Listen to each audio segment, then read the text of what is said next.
MS Prabhakar గారు ఒక్క నిమిషం. Thank you sir. సార్, సుమారు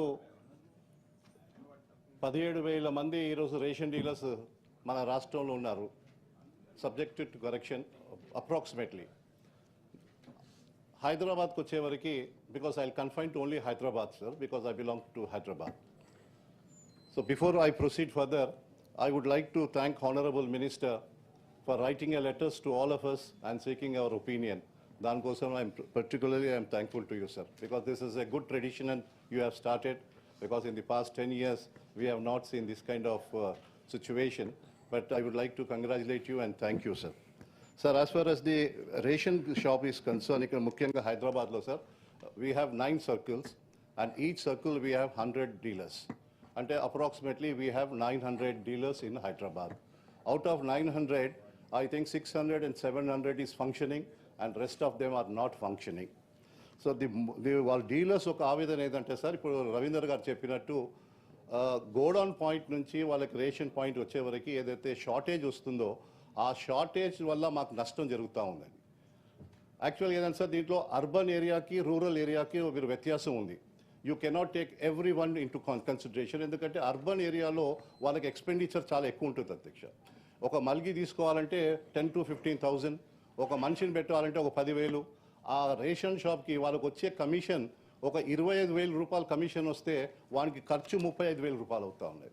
the gap between the income and the expenditure is widening. దానికి మీరు ఎట్లా చేయడానికి ఏమైనా ప్రయత్నం చేస్తున్నారా అని చెప్పేసి అదొకటి.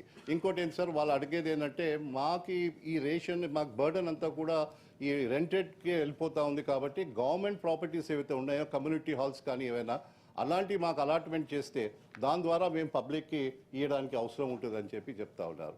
ఎందుకంటే ఇప్పుడు మనం చూస్తూ ఉన్నాం అధ్యక్ష, ఎక్సెప్ట్ మనకి వీట్ అండ్ రైస్ తప్ప గతంలో కెరోసిన్ ఉండేది. ఇప్పుడు కెరోసిన్ టోటల్లీ ఫ్రీ అయిపోయింది కాబట్టి కెరోసిన్ లేదు.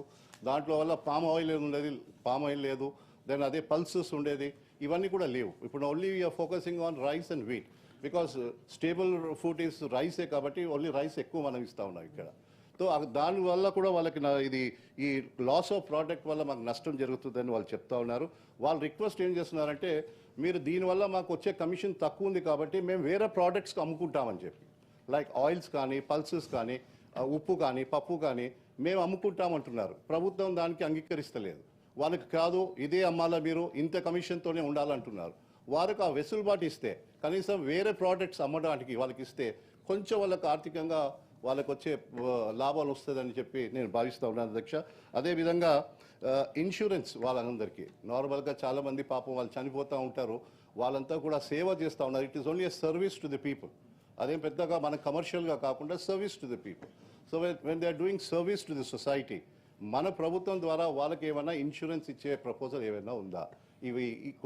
దానికి కొంచెం సమాధానం